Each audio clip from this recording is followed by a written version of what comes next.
Time to wrap up UFC 240 here in Edmonton, Alberta, Canada. Max Holloway is still the UFC featherweight champion. He defeats Frankie Edgar via unanimous decision, and Cris Cyborg wins what could be her last UFC fight. We'll talk about that a little more in a second. Ariel Helwani, Brett Okamoto, here in Rogers Place. They're breaking down the cage behind us, so that means that we got to put this baby to bed. Let's talk about the main event And the voice first. held up all week. Look at that. Shockingly. It may have even on gotten its last better. leg, right? Yes, but I feel like it almost got better tonight in a weird turn of events. Adrenaline? Were you pumped up? Maybe that's what it was. The crowd was pretty good. It wasn't a sold-out crowd, but they got hyped towards the end. It was a good crowd. Fun two last fights, as expected. Let's start with the main event. Max Holloway defeats Frankie Edgar. You were high on Edgar going into the fight. Were you surprised by how it turned out? You know what I was wrong about? It's the same thing that we talked about years ago when he was fighting lightweight. I think Frankie Edgar's too small for this weight class. I think he's too small when he's fighting the absolute elite. You know, I mean, he's beaten the rest of the rest. But when you get to a guy like Max Holloway, who we saw him on the scale yesterday, we saw how much weight he cuts, what he puts his body through, and then you see them get out there in the octagon. When you're talking about the very, very best fighters in this sport, size matters. It matters. And Frankie Edgar tried to take Max Holloway down 15 times in this fight. He was able to get him down once. I thought that was a big, big difference in the fight. I don't know if Frankie Edgar will end up going down to 135. I spoke to him about it. I spoke to Dana White about it afterwards. It's not like I'm trying to push him one way or the other, but I think, you know, this guy, he didn't look old to me tonight. Everyone's talking about his age. He's 37. He's lost these title fights. It's not the age to me. He's still got his speed. He's still got his head movement. His team is phenomenal. I just think he's too small. I think he's too small to win these crucial positional battles that sometimes these title fights come down to. So what did he say when you asked him about it? You know, the same thing that Frankie always says. Frankie is one of those guys, I don't know if it's pride. I don't know what it is, but he almost seems to look at it as a slight. You know, it's the same thing when he fought at 155. People would be like, hey, man, you've had a great run at 155. You may have just beat Benson Henderson. You may have gotten a bad rap on that decision, you know, in the second time when they fought in Denver. But you know, you won a belt there. Why don't you go down and fight guys your own size? And then he did, but he begrudgingly, because I feel like Frankie, just reading him, he says, oh, I don't want to go down and fight smaller guys. Like, it's not about size, you know. And that's what we love about Frankie Edgar, that he's willing to accept that challenge, that he's been a small guy his whole life, that he's used to it, that he doesn't want to look at it as but you're going down and you're fighting guys who are your same size. It's not like you're dropping down to 115 pounds and fighting guys who are way smaller than you. When I look at that fight, and I see how much bigger Max Holloway is, and I see how Frankie Edgar drives into his hips, but he can't get him down, he can't keep him down. That is a big part of Frankie Edgar's game that just doesn't apply against the top guys at featherweight. And also it's important to note that his head coach, Mark Henry, who we all respect, who Frankie respects, has been actually banging that 135-pound drum before any of us. Like, he was saying it like 5-6 years ago. When did the WEC come in? To the UFC, 2011. 2011 was when Mark Henry started to tell Frankie Edgar to go down. He said, hey, you should be fighting Dominic Cruz. We shouldn't be fighting these guys. We shouldn't be fighting Jose Aldo. If you want to go down and make your way down and maybe even try to become a three-weight champion, that's great.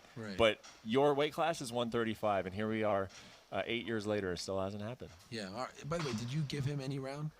I gave him the first round. The first round was very close. I thought it was more of a feeling-out process. The second round, Max Holloway took momentum. He never gave it back. He ran away with it after the second round. And so we are reminded just how good Max Holloway is at 145. That performance against Brian Ortega in December, phenomenal. This one, equally as great. Had the one loss in the middle to Dustin Poirier, but that was at 155. I think he has found a home here. But it's amazing. Everyone scrutinizes everything that he does. Even today, it seemed like there was some big thing. You posted a video. Dana White posted a video. Is he sick? Is he limping? What's going on here? Like, when are we just going to let this man be? Connor's talking about it. Like, it all seems like it's coming from a good place. Everyone loves this guy and cares for him.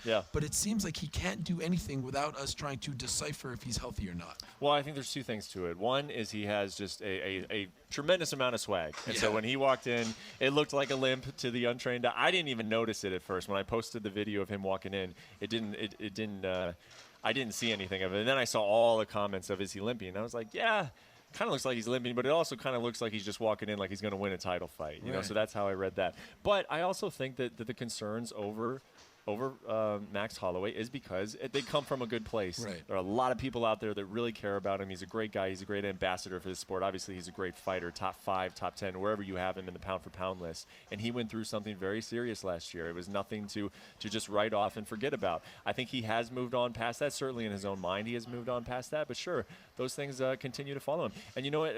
Before he lost to Dustin Poirier, you yourself and me, a lot of other people were saying maybe 155 is his home. Right. I think eventually it will be his home. But now because he lost that fight to Dustin Poirier, that division is so convoluted. You don't know what's going to happen. Dana White's still talking about a potential rematch against Khabib and Conor. You just don't know what's going to happen. So right now, the spot for him is at 145. So as we look ahead, the big question is not who he'll face next, because it's very clearly Alex Volkanovski. He was here in the front row. He weighed in yesterday. They even put him on the pay-per-view broadcast. It's great to see, right? Oh, it was awesome. They've eliminated sort of any speculation. It's always fun when there's a clear-cut guy afterwards. So the question isn't who is next, it's when could that fight happen. The obvious choice, the best choice for the UFC and for Volkanovski would be October 5th in Australia, Marvel Stadium. I mean, it's just, it right there. Itself. But that's in 2 months. Yeah. So true or false, now that it's happened, now that we've seen the fight, does that fight happen on October 5th? It's 1,000 speculation on my part, because what it's going to come down to, what it's going to come down to is, you know, week, 2 weeks. I talked to Max's team. They said, no, you know, we haven't been asked that. It's not like we got a text message right after the fight that said, hey, are we doing Australia? I talked to Dana White about it. He said, I have no idea. You know, we got to find out if the guy's healthy or not. I don't think that they're going to put a lot of pressure on him to do it, but of course I think they're going to want him to do it. And they're going to say, hey, if you are ready to go, we would love to have you.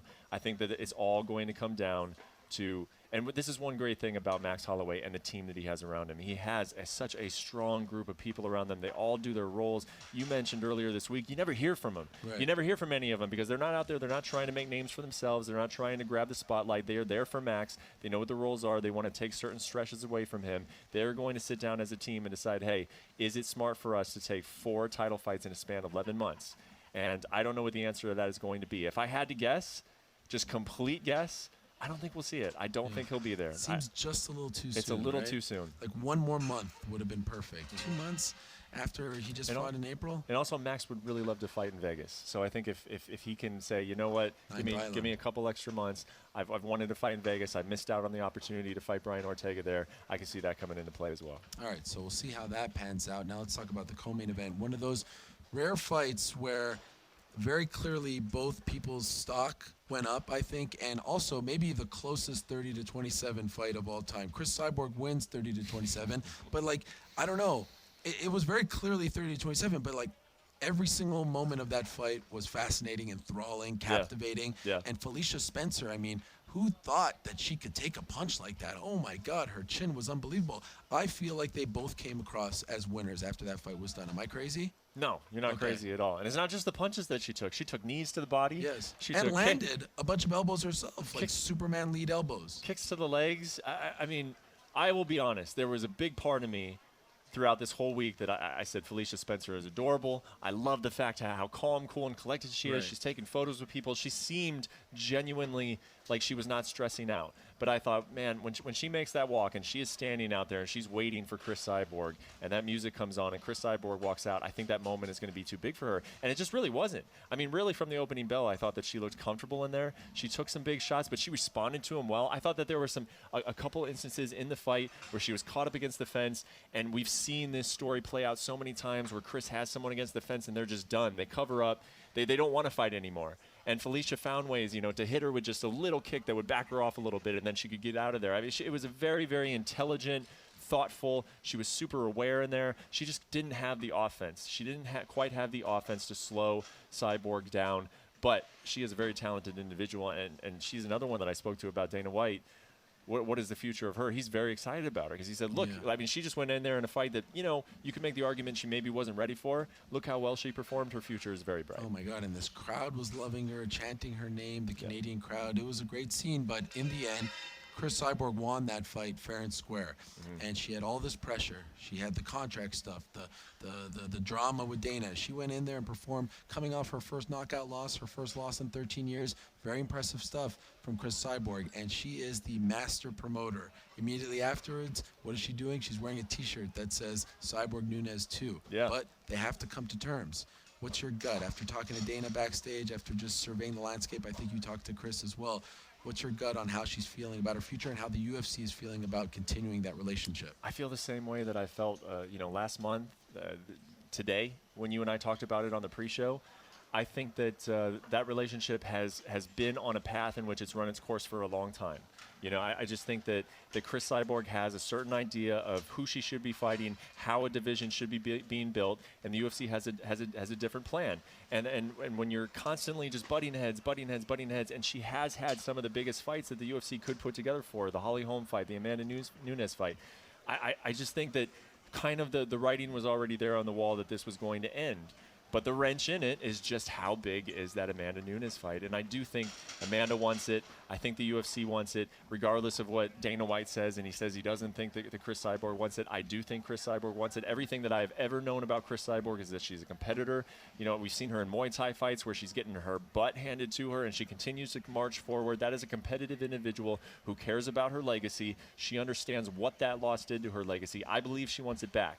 But I also don't believe that she's willing to just bend on everything that she has disagreed with the promotion with over the last few years. So I still think that this is it. I think this is the last one for Cris Cyborg.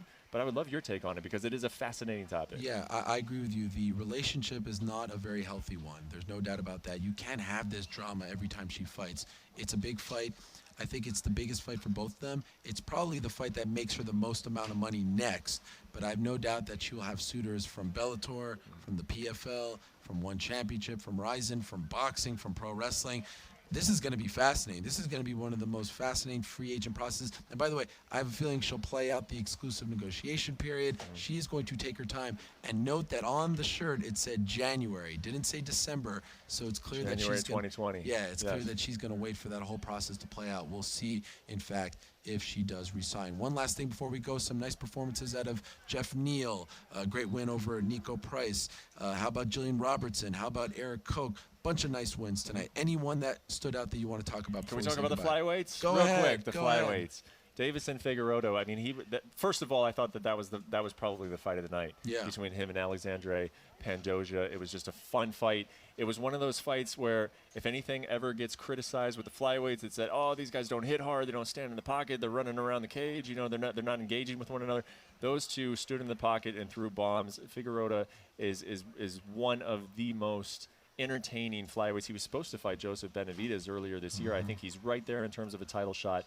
I remember that name because I think he can get some attention there in the 125-pound division. I'll give a shout out to Jeff Neal, great win over Nico Price. Absolutely. And how about Gavin Tucker, who we spoke about on the pre-fight show?